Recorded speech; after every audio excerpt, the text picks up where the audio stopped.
Well, good morning, everyone. Thank you for coming here today. We're going to be discussing this new protocol that was released on January 3rd by the Council of Bishops.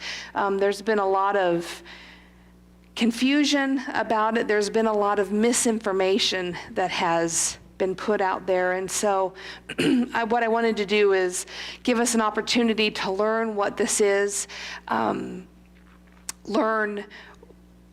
what it means for Central United Methodist Church should it pass, and then give you an opportunity to ask some questions. We are videotaping this, so if people weren't able to make it today, they'll be able to go to our website and view it then, or view it there rather. So before we get going, let's open with a word of prayer. Heavenly Father, we thank you for this day. We thank you for this sunshine that we have been missing these last days. Be with us as we learn about this new plan, this new proposal that has been brought forth to help discern and determine the direction of the United Methodist Church as a denomination and where we go from here. I pray that you would guide us in our discussion, that you would guide the delegates that will be discussing this protocol at General Conference in May, and that your will for the United Methodist Church would be made so clear and so discernible that we know for certain that this is the path that you would have our denomination take. Be with us now and always, for we ask in Christ's name, amen. So I know several of you came a year ago, last fall, September, October, to the 6-week Bible class, not really a Bible study, but of informational class about this issue, the issue of full inclusion and of human sexuality, and what the official position of the United Methodist Church is. Just a Reader's Digest condensed version of how we got to where we are right now. The United Methodist Church was formed in 1968 when the Methodist Episcopal Church and the United Evangelical Brethren, the Evangelical United Brethren, EUB Church formed. Central was an EUB church before that. That happened in 1968. In 1972, language was included in the Book of Discipline, which in layman's terms is the rule book of how to be a United Methodist. Language was included in that book regarding human sexuality and homosexual persons and homosexual practices.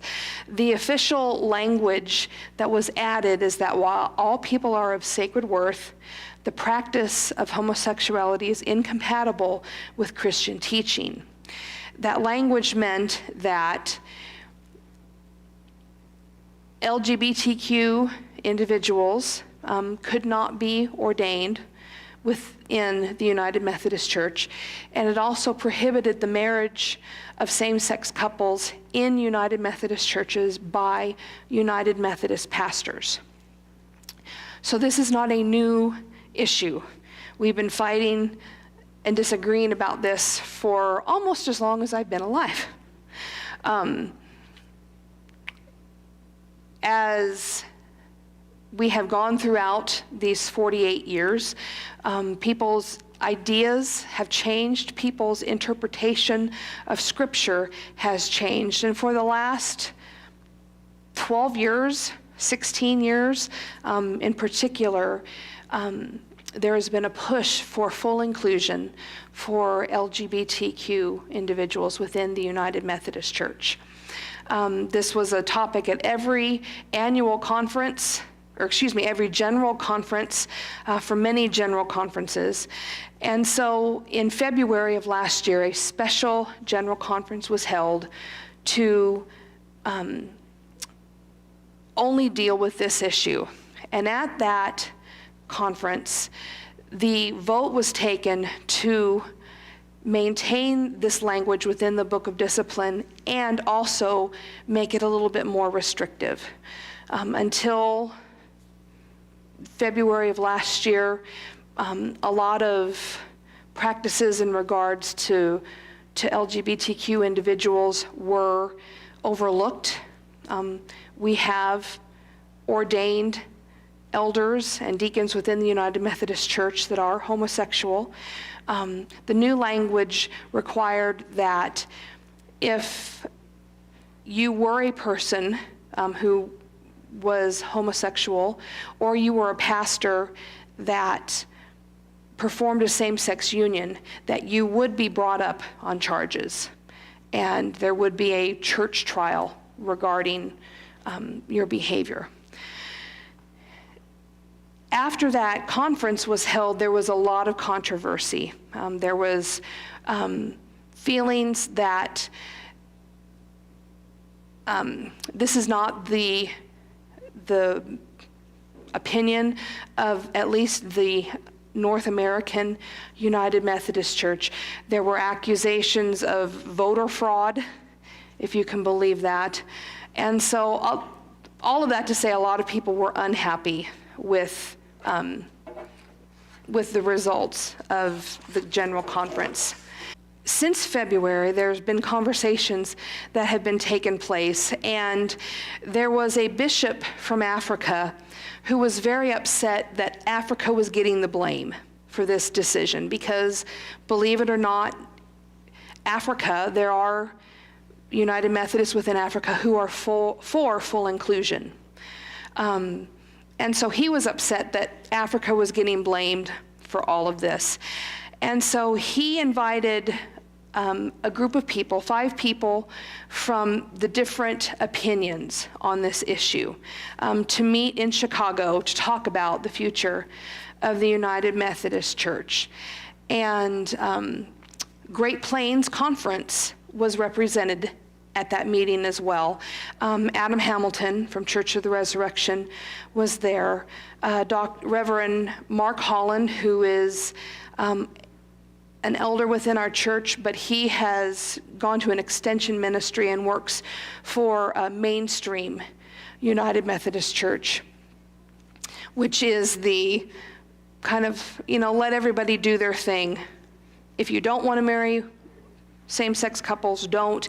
If you do, but let's focus on being the United Methodist Church.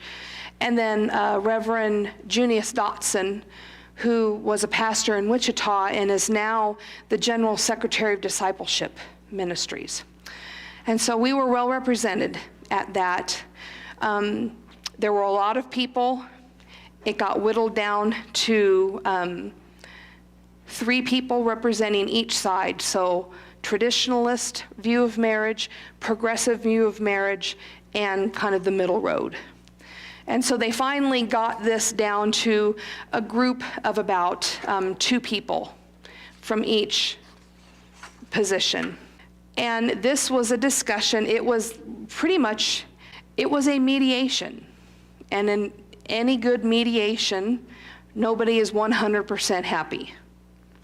This is Kenneth Feinberg. He is a lawyer. He is a mediator. He's actually Jewish, and he volunteered his services to the United Methodist Church, and you can see some of his credentials there.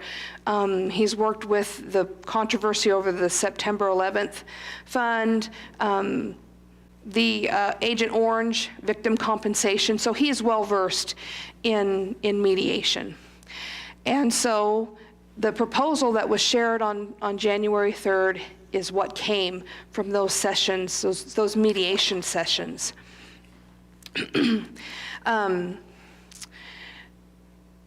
The idea is that this is something that will be presented at General Conference. I know a lot of mainstream media shared that the United Methodist Church is splitting, like this is a done deal. That is not the case. Like everything in the United Methodist Church, we have to meet, we have to discuss, we have to vote.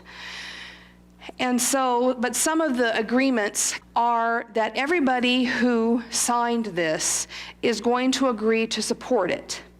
So in other words, if someone is from the more progressive side of the spectrum and they don't like something within this agreement, they're still going to support it, okay? And they're working to get legislation drafted before our May General Conference.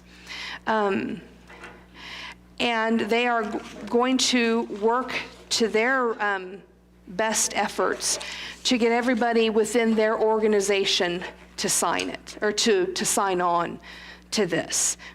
So hopefully they represented their personal sides well, and we can avoid the big fight and the big brouhaha that happened last February. And so here's what the protocol says. It calls for an amicable split, with traditionalists being able to create a new Methodist denomination. The idea is that the United Methodist Church, post-separation is what it's being called, all restrictive language from the Book of Discipline would be removed. And then that would pave the way for full inclusion, ordination, and marriage of LGBTQ individuals. But if there are churches, or if there are conferences, annual conferences, that just absolutely, because of their interpretation of Scripture or because of their own theological convictions, cannot support this, they would be free to leave and form a new denomination. Now, some of that work has already been established. There is a group called the Wesleyan Covenant Association that represents the traditionalist view of human sexuality. And they have done a lot of these things already. They've already established themselves as a nonprofit corporation. They have some organization elements already in place. It just hasn't gone any farther because of the decision that was made last February. Excuse me. So there can be another Wesleyan denomination, another Methodist denomination formed from this protocol of people who have a traditionalist view of marriage. There might also be other denominations that split from this as well. They might not be one or the other, they might be somewhere in the middle. This protocol allows for that to happen, and it allows for people to be able to continue to function as a new denomination while being true to their scriptural interpretation and their theological understanding.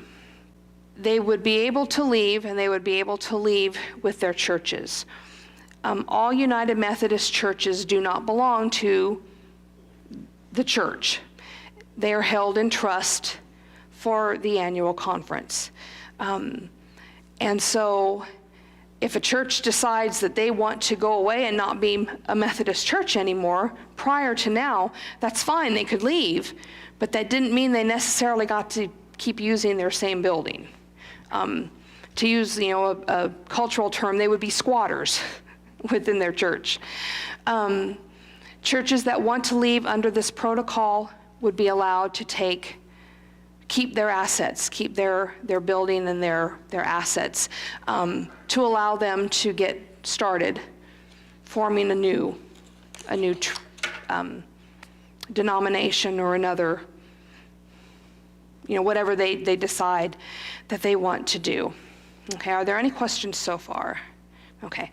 The assumption is that post-separation, if you are a United Methodist church, you are going to remain a United Methodist church. Okay? Unless you actively choose to move to another Methodist denomination. Okay? So after this, this is just going to be a blanket statement because all of this is contingent upon this protocol passing in May, okay? So just everything I say, have that as a caveat. After the conference in May, if this passes, an intent to form a new denomination must be made by May of 2021. And then central conferences may choose with a 2/3 vote to affiliate with a new Methodist denomination. Central conferences are conferences that are pretty much outside of the United States. Like Africa is a central conference. There's central conferences in Europe. So that is really for the central conferences, and you can see that they have until the end of 2021 to decide what they want to do.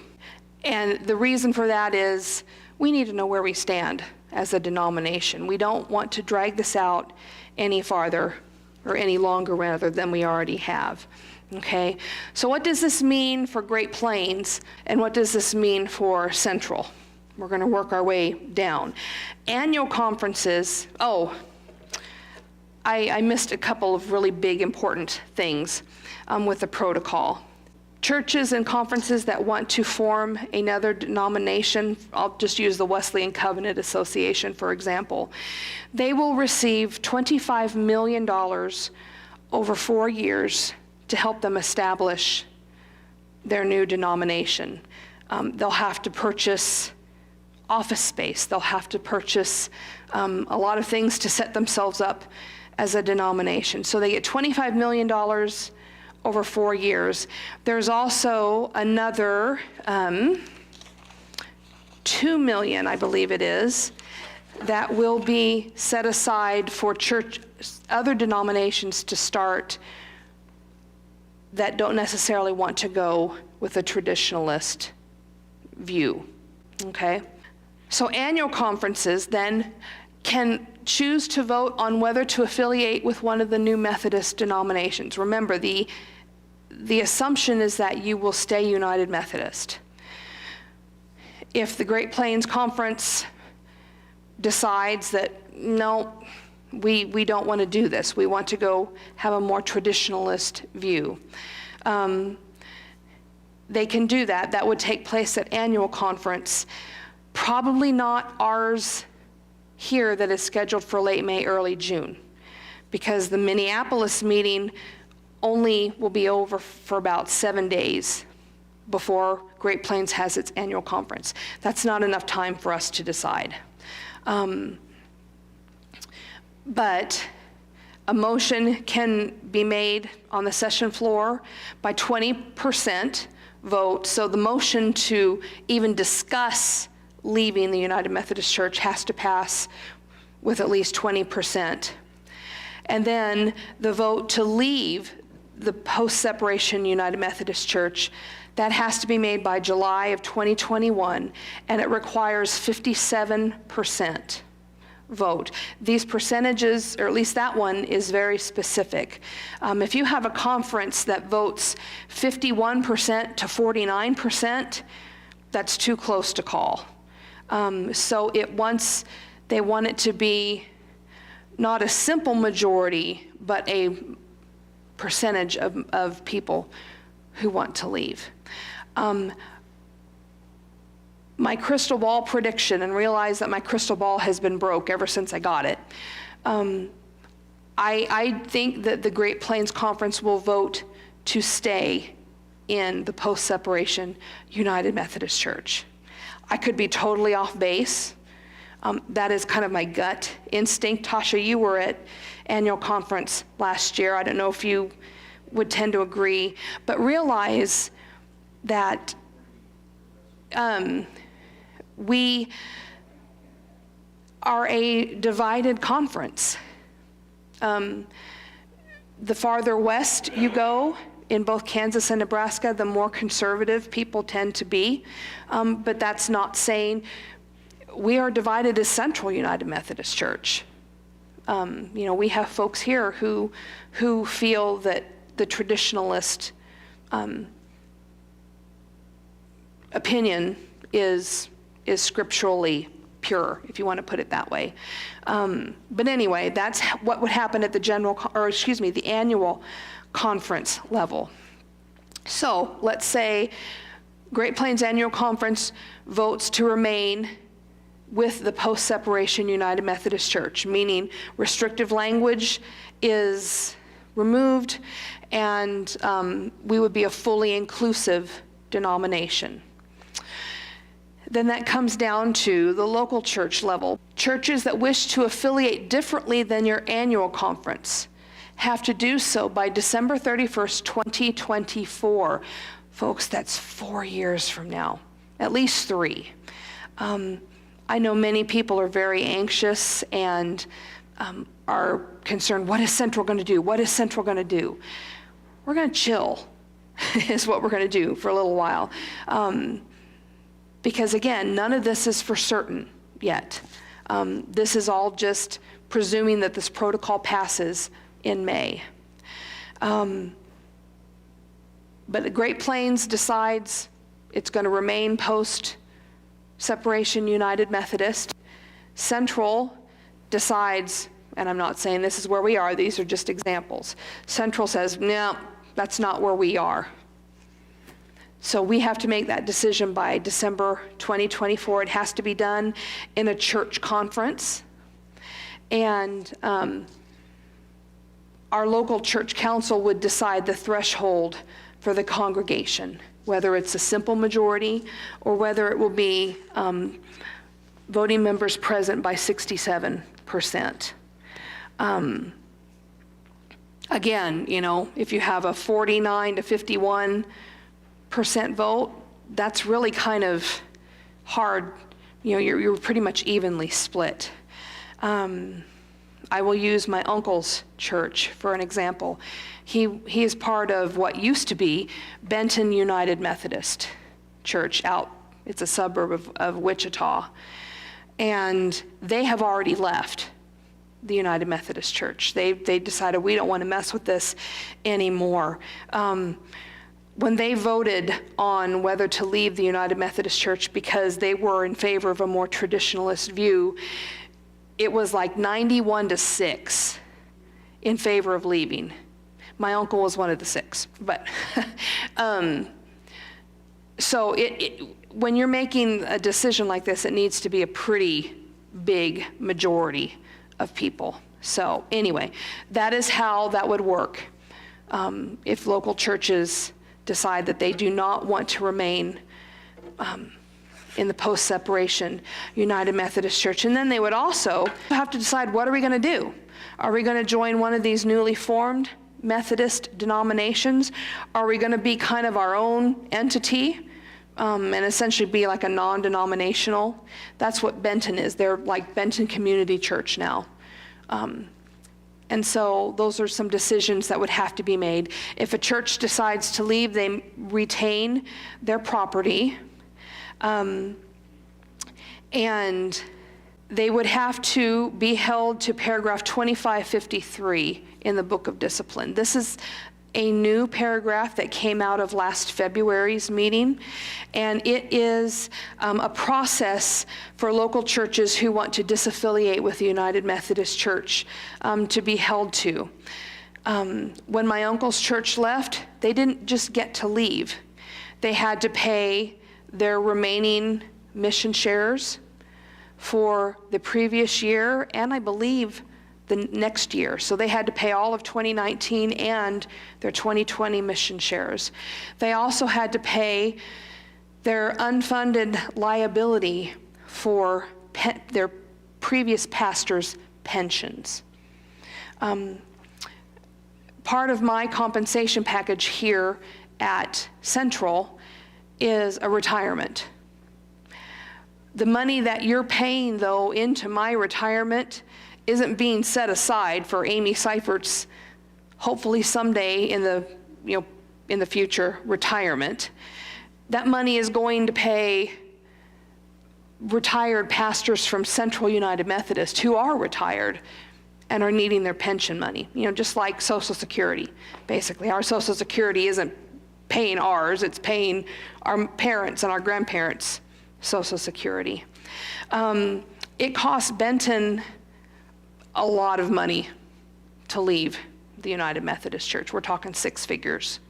That just depends every church is different. So. Since they're not a Methodist denomination, did they get to keep their church? Yes, they got to keep their church. I am on the Great Plains Conference Board of Trustees. We have empty church buildings that we are trying to get rid of. I mean, we're selling these buildings cheap to people that are probably just going to tear them down because the land that they're on is more valuable than the churches.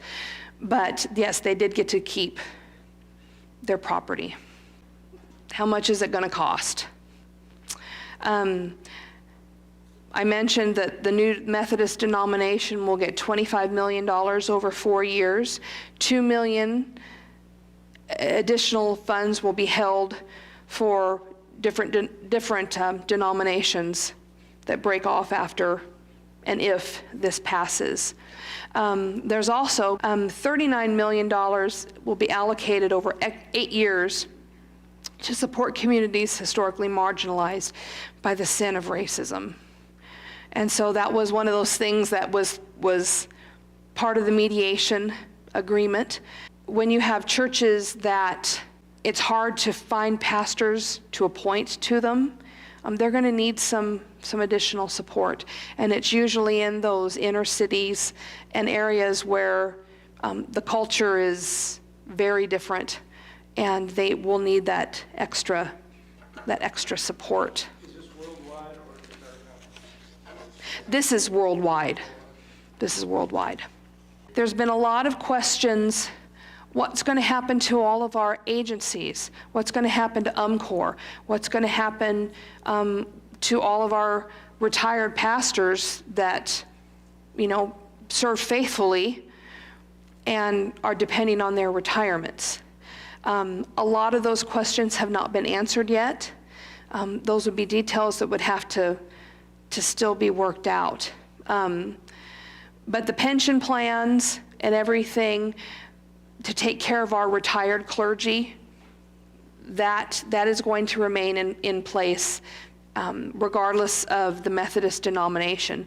We have a entity within the United Methodist Church called Westpath that handles all of the financial stuff of the church. Westpath would continue to serve every denomination that comes out of this post-separation. So either the post-separation United Methodist Church, a traditionalist, something else, it will continue to fund those.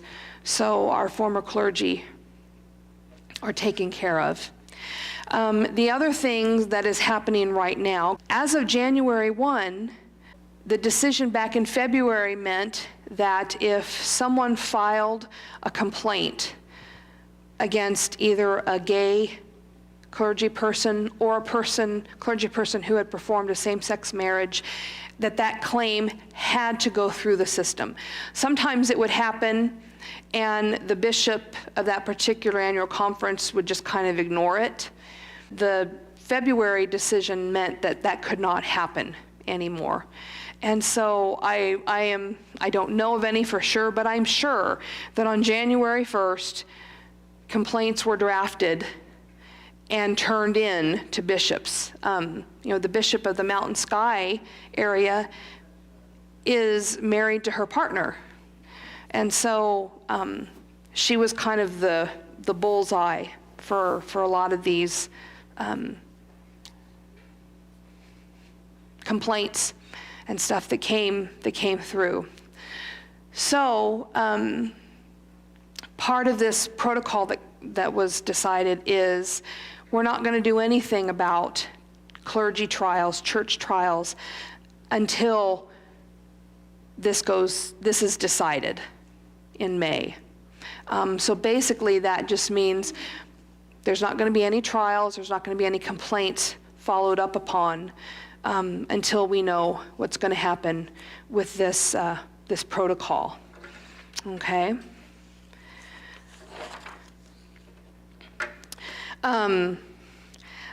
The rest of this stuff, I don't know, this is more clergy stuff. The protocol has to go before the Judiciary Board of the United Methodist Church to make sure that everything within it is legal. according to the Book of Discipline. That is this protocol is being reviewed by that committee. And part of the issue with the decision that was made last February is not everything that was passed was constitutional, according to the United Methodist Church's constitution. And so they want to make sure that everything is signed off on before any vote takes place on it. And then hopefully what will happen is this will be the first item of business on the floor of the General Conference. Because if this passes, then a lot of the legislation, and certainly any other plan that has been proposed, doesn't need to be voted on. And it will also affect some of the other legislation that doesn't have anything to do with human sexuality and full inclusion. And so the idea is this would be the first thing that is voted on, and then if it passes, then the Council of Bishops would request meeting space to be provided for everyone to decide what they're going to do. The folks who are more traditionalist in their view, they're going to need some time to discuss, okay, where do we go from here and how do we move on from here? And so those are things that we won't know until the actual first day of General Conference. You don't think they're already meeting? I'm sure there are, but January 3rd happened, and Todd and I were at lunch, and my phone just started dwing, dwing, dwing with texts and phone calls and stuff.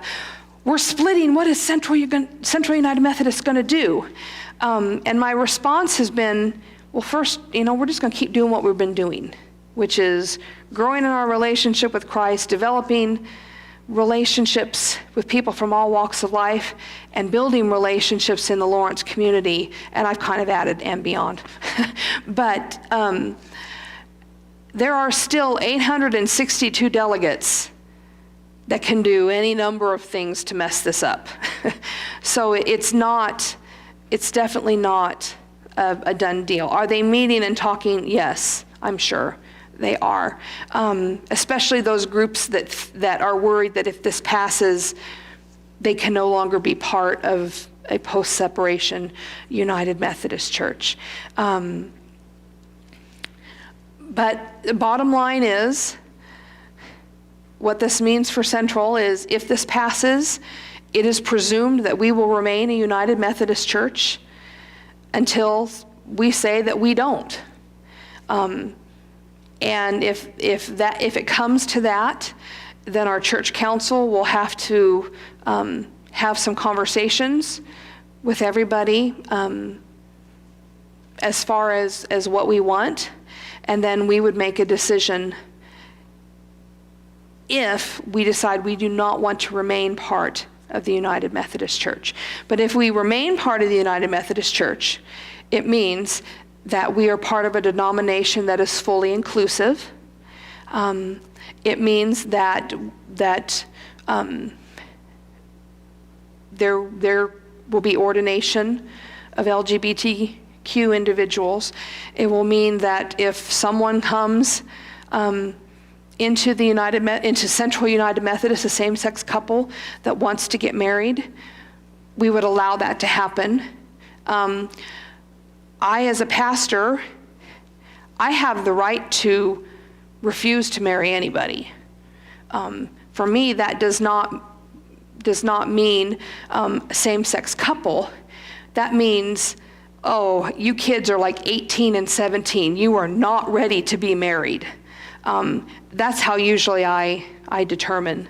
And I have refused to marry some heterosexual couples because they weren't anywhere close to being ready to make this kind of commitment.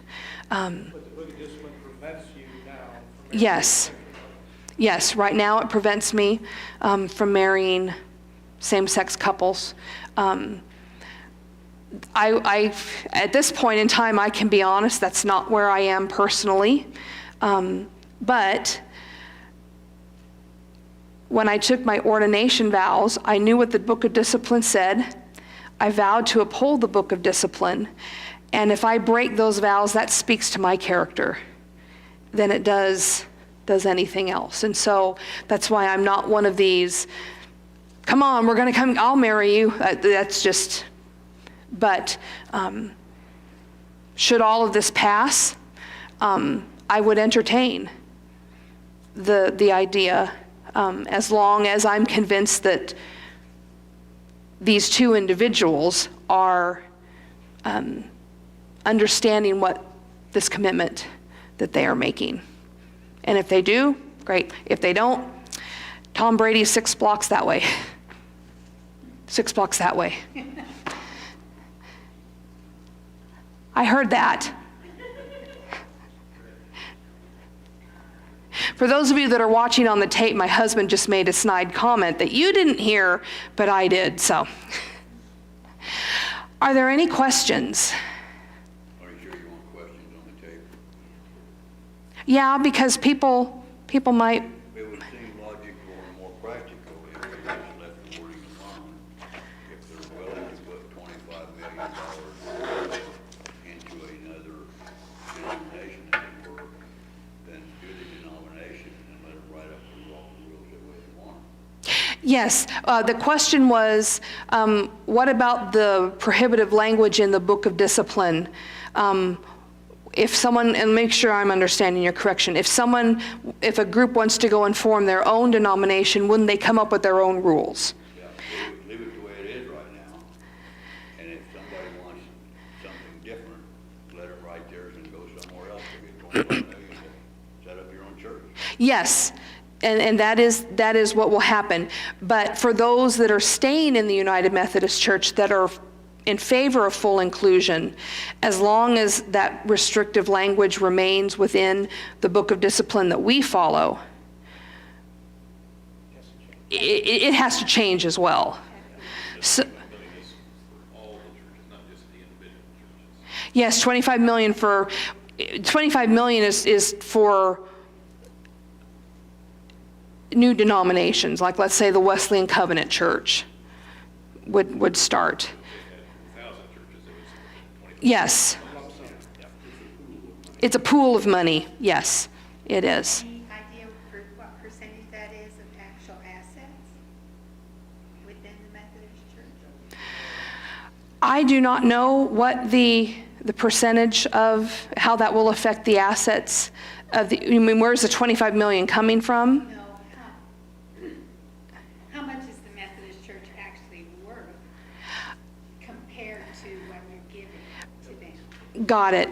I don't know the answer to that. She's saying how much is the Methodist Church worth overall, and how much of a percentage is this $25 million of that total? I don't know. I would, Must be pretty small. yeah. But again, that $25 million is for the churches that essentially are, or for those that are saying that I cannot support full inclusion. I would think that would be a sticking point at the conference, is the amount of money being pretty small. Yeah, but I think the value of the properties and things, by the time you split it all, it is versus what they're gonna get. Right, right. Okay. Yes, Bill? Question, you mentioned the Westpac, which of course is pensions, Yes. benefits and stuff. It sounds like it's almost going to be an overreaching thing to service multiple denominations, but this is all done, I'm understanding that correct? Yes, you are.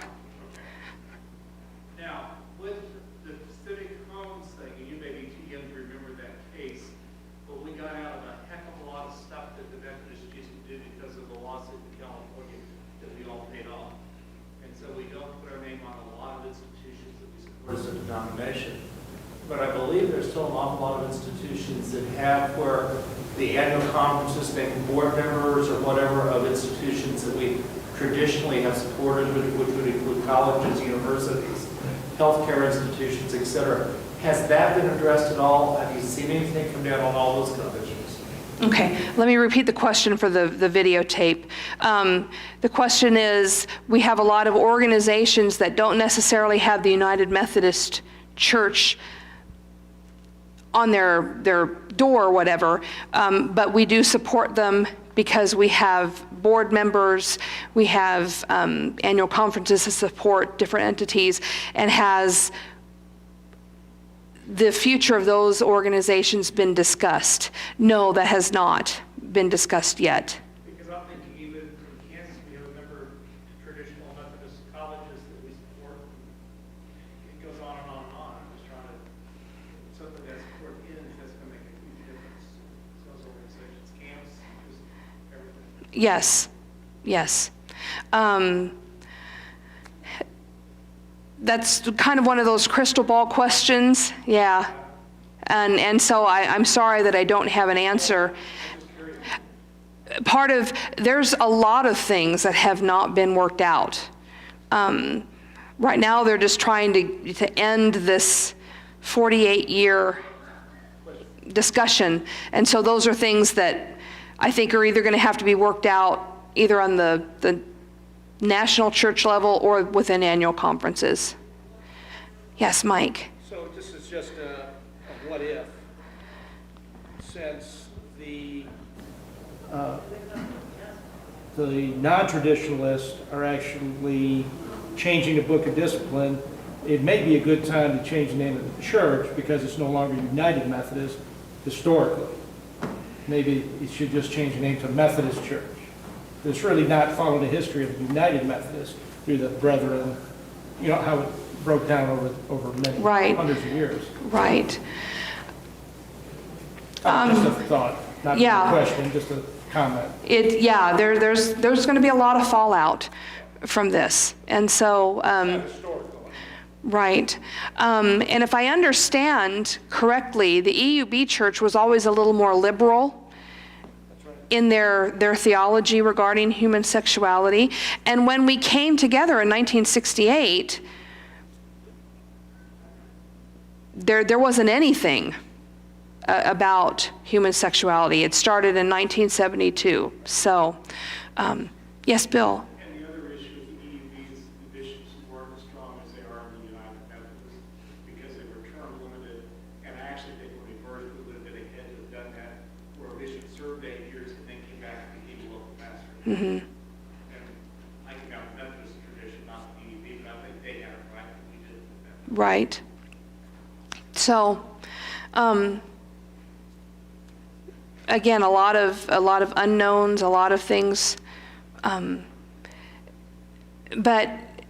I know many people here at Central have been very frustrated with me because I want us to respond as a church, not react. Knee-jerk reactions oftentimes are the worst things, and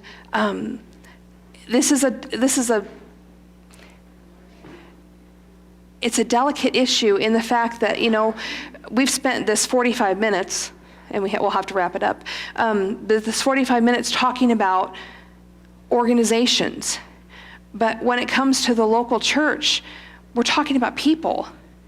You know, people who have family members who are LGBTQ, or friends. And so when it gets to the local church issue, it gets more personal because most of us, I won't say all of us, but most of us probably know someone who has been hurt by the stance of the United Methodist Church. But even though it's at a personal level here,